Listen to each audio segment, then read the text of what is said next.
hoy queremos ver el capítulo 2 en el Evangelio de Juan. Si tienes acceso a tu Biblia, puedes abrir tu Biblia en el capítulo 2. Ahí es donde vamos a estar en la enseñanza esta mañana. Y en este capítulo 2 de Juan hay dos eventos grandes que vemos en la vida de Jesús que queremos ver esta mañana en la enseñanza. En primer lugar, vemos el milagro de Jesús de convertir el agua en vino. También en la segunda parte de este capítulo 2 de Juan vemos a Jesús limpiando el templo, sacando a aquellos que estaban vendiendo, sacando a aquellos que estaban haciendo mercado en el templo. Entonces quiero invitarte a abrir en Juan capítulo 2. Vamos a ver este estudio empezando en el versículo 1. La palabra de Dios dice así, dice: al tercer día se hicieron unas bodas en Caná de Galilea. Al tercer día se hicieron unas bodas en Caná de Galilea. Estaba allí la madre de Jesús. Versículo 2. Y fueron también invitados a las bodas Jesús y sus discípulos. Empezamos con esos primeros dos versículos. Cuando dice al tercer día, aquí al principio, sabemos que es un pasaje profético, porque cuando vemos tercer día, cuando vemos el séptimo día, es una referencia al día del Señor, y hay muchas referencias en la palabra de Dios al tercer día, al séptimo día.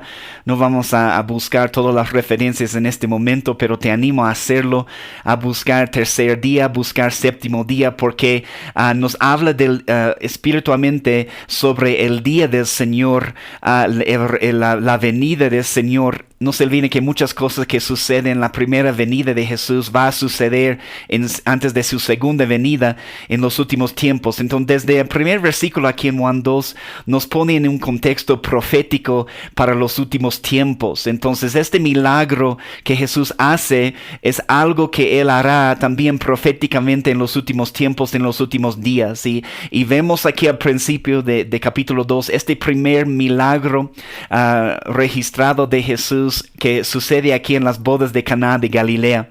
Primer versículo 2 dice: y fueron también invitados a las bodas Jesús y sus discípulos. Toma nota de eso, porque el invitado más importante, ciertamente en cualquier boda, pero en cualquier lugar, en cualquier reunión, el invitado más importante es nuestro Señor Jesús. Entonces, en una boda, en una reunión, en cualquier lugar, en la casa, en una congregación, queremos que Jesús esté. Entonces es hermoso que Jesús es invitado a las bodas y con sus discípulos, porque Él es el invitado más importante en cualquier evento. Y también porque sucede en las bodas, vemos con este milagro que ciertamente Jesús está honrando el pacto sagrado del matrimonio, está apoyando y honrando este pacto. Pero vemos un poco lo que sucede aquí en el versículo 3 en Juan 2. Y faltando el vino, toma nota de eso, faltando el vino, la madre de Jesús le dijo: no tienen vino, no tienen vino. Versículo 4, Jesús le dijo: ¿qué tienes conmigo, mujer? Aún no ha venido mi hora, pero dice faltando el vino. El vino habla del Espíritu Santo. Sabemos que nuestro Señor Jesús camina lleno del Espíritu Santo. Si se acuerdan cuando vemos y hablamos sobre las tentaciones de Jesús en el desierto, uno de los propósitos de que Jesús fue llevado al desierto para ser tentado era regresar en el poder del Espíritu Santo. Entonces, si hay alguien que tiene vino, es el Señor Jesús. Hablando de una manera espiritual, el vino que representa el Espíritu Santo. Jesús tiene este vino. Él camina lleno del poder del Espíritu Santo. Es lo que queremos en nuestras vidas, no solo probar este vino espiritual de vez en cuando queremos caminar llenos del poder del Espíritu Santo, tener este testimonio exactamente como el Señor Jesús. Entonces, la persona que necesitamos cuando no hay vino es el Señor.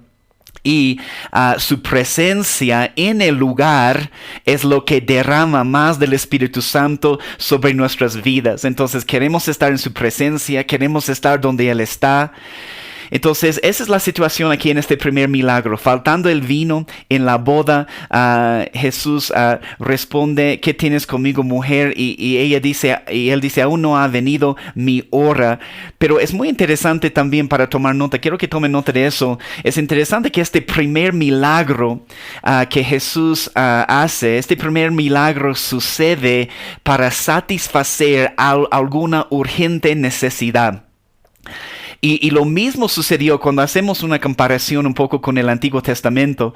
Lo mismo sucedió con muchos milagros cuando el pueblo de Israel estaba en el desierto. Si ustedes se acuerdan, Dios abrió el Mar Rojo porque había una urgente necesidad. Había el ejército de Faraón que estaba persiguiéndoles.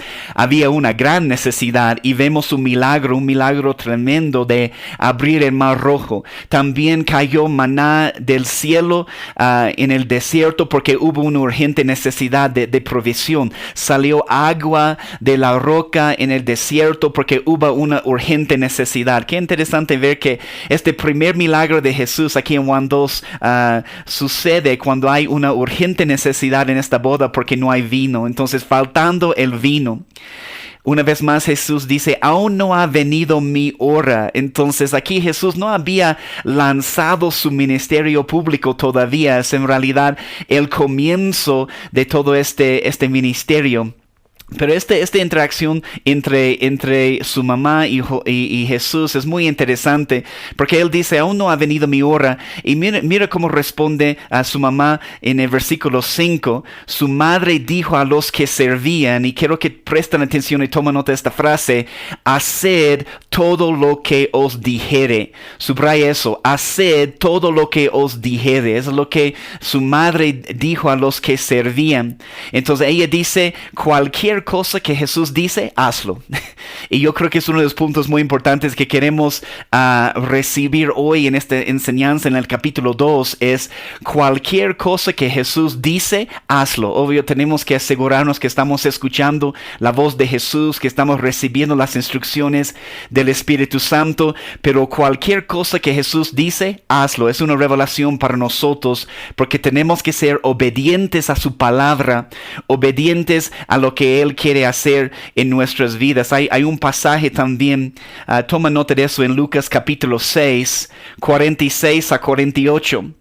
Lucas capítulo 6, 46 dice, ¿por qué me llamáis Señor, Señor, y no hacéis lo que yo digo? Todo aquel que viene a mí y oye mis palabras y las hace, os indicaré a quién es semejante. Semejante es al hombre que al edificar una casa cavó y ahondó y puso el fundamento sobre la roca.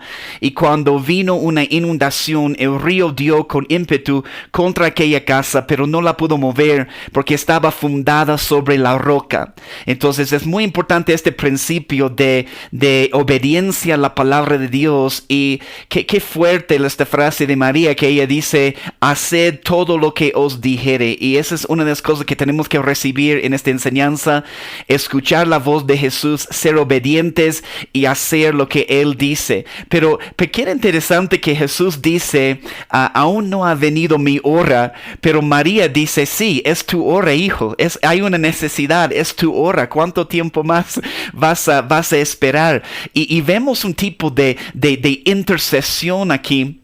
Y habla mucho del poder de la intercesión y cómo la oración, nuestras oraciones, y cómo la intercesión puede de una cierta manera acelerar la voluntad de Dios en esos últimos tiempos. Podemos acelerar la voluntad de Dios, el mover de Dios aquí en esta tierra con nuestras oraciones, con nuestra intercesión.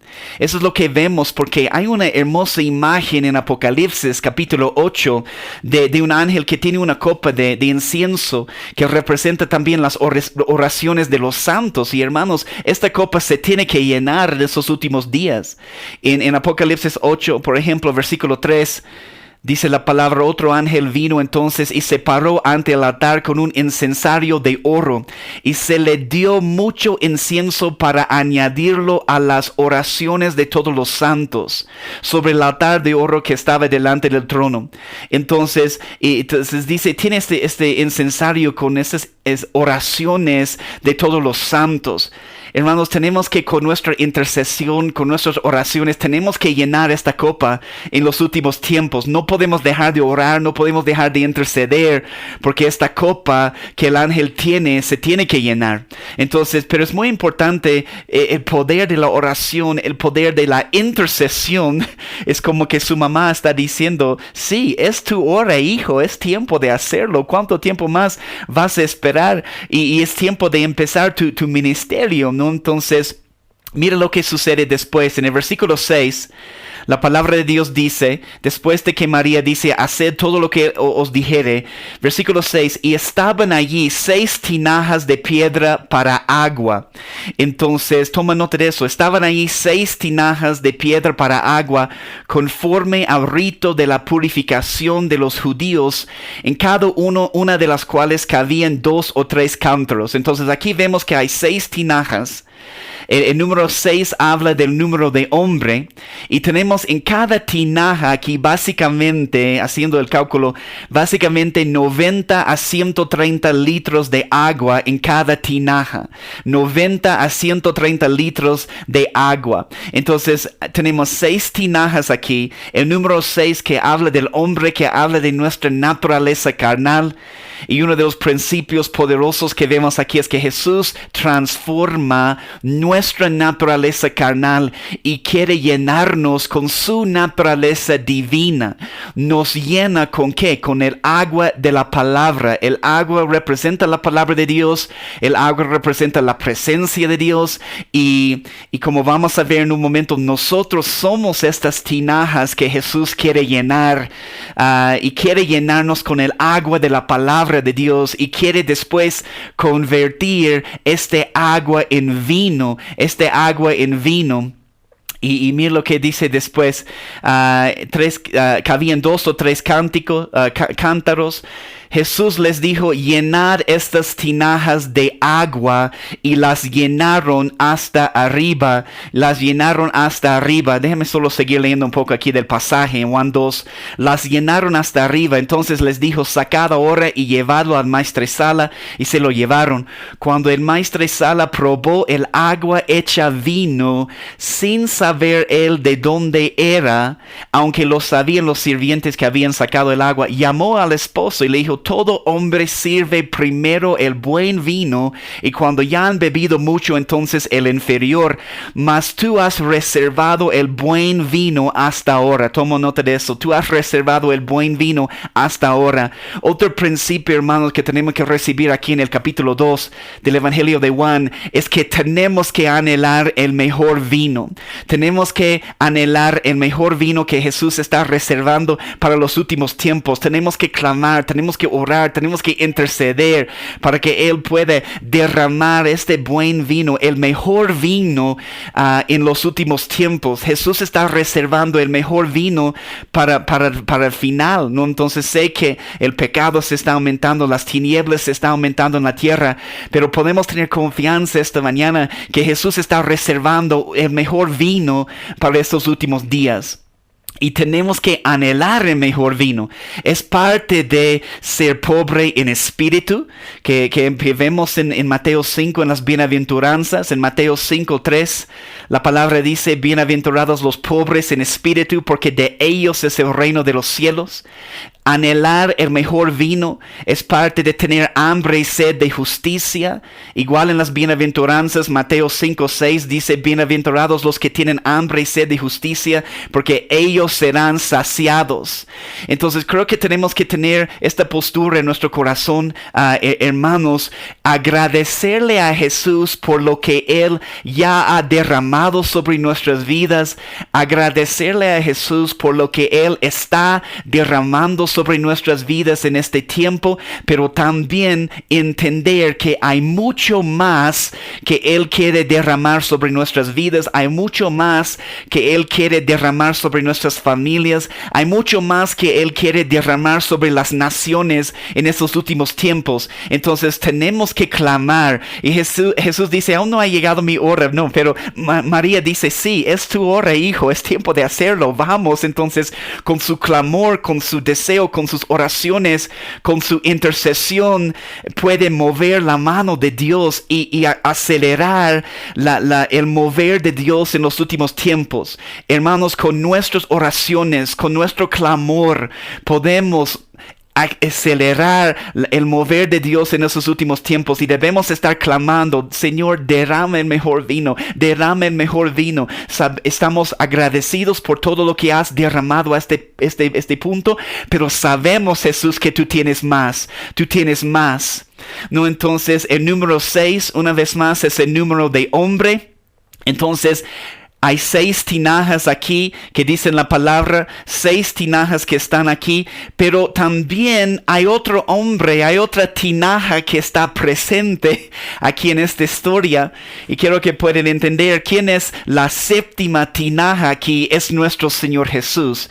Y el número 7 habla de perfección, completitud, habla de reposo. Entonces, hermanos, hay 6 tinajas, pero con Jesús hay 7 tinajas.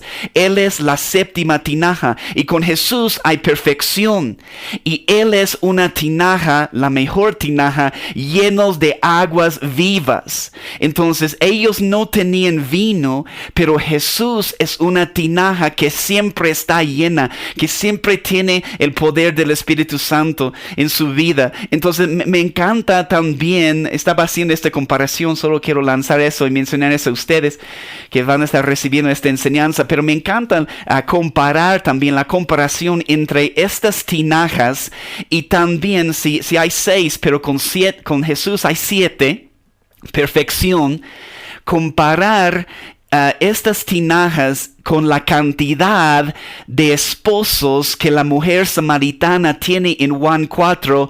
En algunas lecciones más vamos a llegar a capítulo 4 de Juan, cuando Jesús da su enseñanza tremenda sobre misiones y sobre la alabanza y la adoración. Pero mira lo que dice en Juan 4. Solo déjame soltar esos 2 versículos esta mañana. En Juan 4, 16 a 18, cuando Jesús está hablando con la mujer samaritana, dice: Jesús le dijo: ve, llama a tu marido y ven acá. Respondiendo la mujer y dijo: no tengo marido. Jesús le dijo: bien has dicho, no tengo marido, porque 5 maridos has tenido, mire eso, y el que ahora tienes no es tu marido. Entonces en realidad ella también tiene 6. Tenía 5 antes, y la persona con que ella está en este momento tampoco es su marido. Entonces mira esta comparación. Igual tenemos 6 maridos en la historia de esta mujer. Pero como vemos aquí en Juan 2, Jesús representa la 7ª tinaja, y en Juan 4, Él representa el 7º esposo, porque sabemos que Jesús es el marido perfecto. No, obvio, no en lo natural, en la vida de esta mujer en Juan 4, pero espiritualmente hablando, Él es el marido que ella necesitaba, el 7º marido, el marido perfecto que ella necesitaba para ser cambiada y transformada para siempre. Qué interesante la comparación entre 6 tinajas aquí en Juan 2, 6 maridos en Juan 4, pero Jesús viene como el número 7 para traer completitud, para traer perfección, para traer reposo. Amén. Otra vez aquí en Juan capítulo 2, versículo 7. Mire lo que dice Jesús: llenad estas tinajas de agua, y las llenaron hasta arriba. Toma nota de esta frase: las llenaron hasta arriba. Uno de los principios poderosos aquí en Juan capítulo 2 es que nosotros somos las tinajas. Jesús quiere llenarnos hasta arriba. No quiere llenarnos solo un poco, y tampoco debemos estar satisfechos con llenarnos solo un poco. Debemos desear llenarnos completamente con el agua de la palabra de Dios, y nosotros somos estas tinajas, y Jesús dice: tienes que llenarlos hasta arriba. Entonces el agua tiene que estar primero, hermanos, y después se convierte en vino. Es lo mismo para nuestra vida. Muchos podemos desear tener una cantidad más grande de unción sobre nuestra vida. Podemos desear un mover más fuerte del Espíritu Santo en nuestra vida. Pero hermanos, si no hay agua, no hay vino. Si no hay agua, no hay vino. Entonces, si queremos ser una de estas tinajas en los últimos tiempos, tenemos que llenarnos más con la palabra de Dios. Y Jesús quiere utilizarnos, pero solo puede usar el agua que tenemos adentro. Entonces, da este mandato, no una sugerencia. Dice, llenad estas tinajas. En el griego es un verbo imperativo. Dice, llenad. Tienes que llenar estas tinajas. Es un mandato, no una sugerencia. Y la definición de la palabra llenar es llenar por entero, llenar completamente. La palabra significa empapar. Eso es lo que Jesús quiere hacer en nuestras vidas. Es una hermosa revelación, porque la palabra tinaja también significa vasija para agua. También significa tinaja para agua o para la provisión de la familia. Qué hermoso. Estas tinajas eran usadas también para la provisión para toda la familia. Entonces vemos que no se trata solo de nosotros. Jesús quiere llenarnos con el agua de su palabra para después llenar a nuestra familia, a nuestro hogar con la palabra de Dios. Quiere llenar tu vida como llenaron las tinajas. Quiere convertir el agua de la palabra que hay en ti en vino, en unción. Y quiere usar lo que tú tienes para alimentar a los demás. Entonces no se olviden, nosotros somos las tinajas. Toma nota de este pasaje, 2 de Corintios 4:7. Habla de quiénes somos también. 2 de Corintios 4:7 dice, pero tenemos este tesoro en vasos de barro, para que la excelencia del poder sea de Dios y no de nosotros. Tenemos este tesoro de Jesús dentro de nosotros y nosotros somos esos vasos de barro. Entonces, versículo 8, continuamos. Entonces les dijo, sacad ahora y llevadlo al maestresala. Y el maestresala probó el agua hecha vino sin saber él de dónde era, aunque lo sabían los sirvientes que habían sacado el agua. Pero Jesús dice sacad ahora. El primer milagro de Jesús sucede aquí en una boda. Y tenemos que tener esta revelación también de Jesús como el novio. Entender que en Génesis capítulo 2, en el principio de toda nuestra creación, nosotros vemos una boda entre un hombre y una mujer en Génesis capítulo 2. Entonces, de una cierta manera, hermanos, la palabra empieza con una boda. Y estamos esperando otra boda en los últimos tiempos entre Jesús, quien es el segundo Adán, la palabra nos dice, y su novia. Pero hermanos, Jesús tiene el mejor vino, un nuevo vino reservado para los últimos tiempos. Y Jesús quiere soltar vino nuevo. Pero una vez más, tenemos que clamar, tenemos que orar, tenemos que interceder, tenemos que decir gracias por lo que tenemos, Señor, pero no estamos contentos, no estamos satisfechos todavía. Derrama el nuevo vino, derrama el mejor vino sobre las naciones, Señor. Nuestras oraciones, nuestra intercesión. Jesús quiere soltar el vino nuevo, pero necesita odres nuevos. La palabra de Dios nos dice en Mateo 9, versículo 7. Dice, ni echen vino nuevo en odres viejos. De otra manera, las odres se rompen, en el vino se derrama y los odres se pierden. Pero echen el vino nuevo en odres nuevos. Y lo uno y lo otro... mira, déjame leer una vez más, perdón. Y el uno y el otro se conserven juntamente. La palabra odre significa saco de cuero para guardar vino. Jesús está guardando el mejor vino para el final. Entonces, también podemos ver de esta manera, este agua sí representa la palabra de Dios, pero quiero darles una cosa más que representa esta agua. Esta agua representa también todas las lágrimas que hemos derramado en nuestra vida. Jesús, quiero decirte, Jesús ha visto cada lágrima y quiere cambiar nuestras lágrimas en vino. En el pasaje en Isaías 61 vemos que quiere cambiar y quiere darnos óleo de gozo en lugar de luto. La palabra palabra dice, quiere cambiar nuestro lamento en baile. El agua también representa todas las lágrimas que tú has derramado en tu vida. Y te digo, tal vez tú has llenado una tinaja de tus lágrimas, pero el Señor te dice hoy, yo quiero cambiar tus lágrimas en vino. Yo quiero cambiar todo lo que tú has sufrido en vino, ¿no? Entonces, esa es la primera parte del capítulo 2 de Juan. Y en la segunda parte, puedes tomar nota de versículos 13 a 25. El segundo evento que vemos aquí en Juan capítulo 2 es Jesús limpiando el templo. Y es interesante porque en los otros evangelios vemos a Jesús limpiando el templo al final de su ministerio, después de la entrada triunfal en Jerusalén. Pero aquí en el evangelio de Juan, el apóstol Juan registra que Jesús lo hizo también al principio de su ministerio. Una vez más, muchos consideran que el evangelio de Juan era el último evangelio que ha escrito. Entonces, el apóstol Juan, que era testigo presencial de todas las cosas que hizo Jesús, conociendo los otros evangelios, estaba dando nosotros detalles tal vez que no estaban incluidos en los otros evangelios. Y Juan registra lo que Jesús hizo aquí, que lo hizo también al principio de su ministerio. Entonces Jesús no solo limpió el templo una vez, sino dos veces.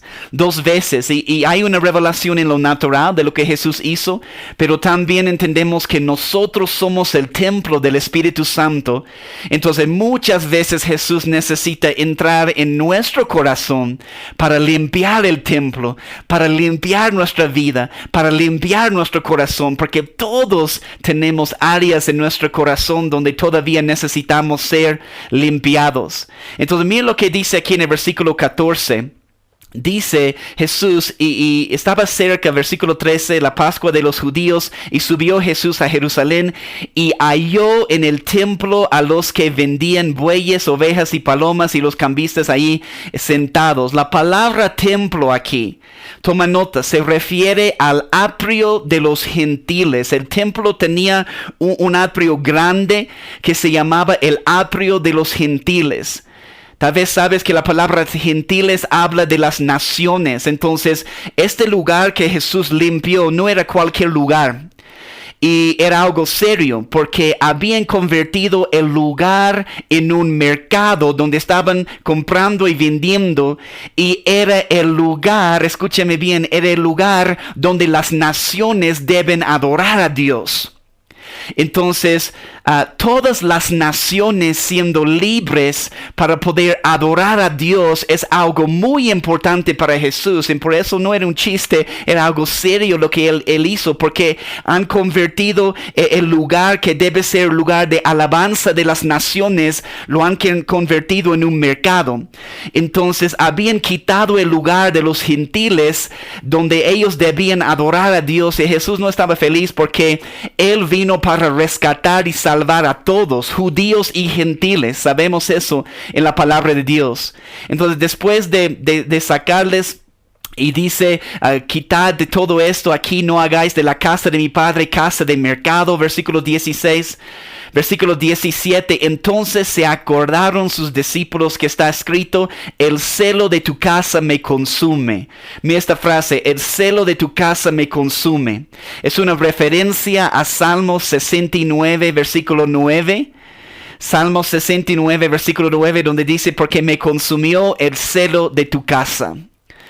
No se olviden, Jesús es el arca del pacto andando en la tierra. Entonces es el arca que representa la gloria de Dios. Entonces es la presencia de Jesús que limpia el templo. Es la gloria de Dios que limpia tu corazón. Nosotros somos el templo del Espíritu Santo. Es su gloria y su presencia que nos limpia y que nos transforma. Y este celo por su casa es una expresión de su amor. Y en estos últimos días Jesús quiere bautizar a toda una generación con un celo vivo por las cosas de Dios. Jesús está viniendo como un mensajero del pacto, está viniendo también y quiere derramar su Espíritu Santo sobre nuestras vidas, quiere bautizarnos como generación con un celo vivo por las cosas de Dios. Entonces, versículo 19. Respondió Jesús. Ellos le preguntan, ¿qué señales nos vas a mostrar? Versículo 19. Respondió Jesús y les dijo, destruir este templo y en 3 días lo levantaré. Dijeron luego los judíos, en 46 años fue edificado este templo, y tú en 3 días lo levantarás. Mas él hablaba del templo de su cuerpo. Hermanos, entonces la primera profecía aquí que Jesús da se trata de su resurrección. Y básicamente dice, tú vas a saber que yo tengo poder, tú vas a saber que yo tengo autoridad cuando vengo resucitado de los muertos, ¿no? Entonces, de entre los muertos. Está hablando este templo de su cuerpo, dice. Y sigue. Entonces, por tanto, cuando resucitó de entre los muertos, sus discípulos se acordaron que habían dicho esto, ¿no? Entonces, versículo 23, solo déjenme leer los últimos 2 versículos aquí, 3 versículos. Versículo 23, estando en Jerusalén en la fiesta de la Pascua, muchos creyeron en su nombre, viendo las señales que hacía. Pero Jesús mismo no se fiaba en ellos, porque conocía a todos, y no tenía necesidad de que nadie le diese testimonio del hombre, pues él sabía lo que había en el hombre. Hermanos, vemos una vez más, vez tras vez en la vida de Jesús, que no está buscando la aprobación de los hombres, no está buscando el reconocimiento de los hombres, y debe ser lo mismo para nosotros. No tenemos el llamado de buscar la aprobación de los hombres, tenemos que buscar la aprobación de Dios, el reconocimiento de ser grandes en el reino de los cielos, en los ojos de Dios, ¿no? Entonces eso es lo que es lo más importante para nuestras vidas. Amén. Entonces, terminando la enseñanza esta mañana, quiero solo mencionar una vez más algunos de los puntos muy importantes que hemos visto en el capítulo 2. Toma nota de estas cosas. También voy a tratar de publicar eso también de una manera, pero solo estoy resaltando y mencionando algunos de los puntos importantes que vemos aquí en el capítulo 2 de Juan. Vemos el primer milagro de Jesús cambiando el agua en vino. Entendemos que nosotros somos las tinajas que Jesús quiere llenar de agua. Tenemos que llenarnos de la agua de la palabra de Dios. También vemos que debemos anhelar el mejor vino y con nuestras oraciones y con nuestra intercesión clamar para que Jesús derrame el mejor vino en estos últimos tiempos. Debemos tener esta misma actitud. El celo de tu casa me consume. Permitir que Jesús puede limpiar nuestro templo, limpiar nuestro corazón. Y hermanos, tenemos que tener el mismo deseo de Jesús, de ver las naciones libres para adorar al Señor Jesús. La religión, los líderes religiosos querían traer restricciones en las naciones, querían convertir el lugar en un mercado donde ellos no podían adorar, pero Jesús anhela ver las naciones libres, completamente libres para adorar al Señor Jesús. Te damos gracias, Señor Jesús, por la enseñanza hoy que hemos visto en el capítulo 2 del Evangelio de Juan. Gracias por esos principios tan importantes que tenemos que recibir en nuestra vida y caminar en esos principios. Tú eres poderoso, tú eres glorioso. Señor, clamamos hoy. Derrama, Señor, el mejor vino en esos días. Derrama el mejor vino sobre esta generación. Esta es la generación de Jacob, Señor, que quiere ver tu rostro. Queremos estar en tu presencia. Rogamos como Moisés, Señor, muéstranos tu gloria. Señor, derrama el mejor vino en estos días sobre esta generación, porque somos estas tinajas y tú quieres llenarnos. En tu poderoso nombre, Jesús, oramos.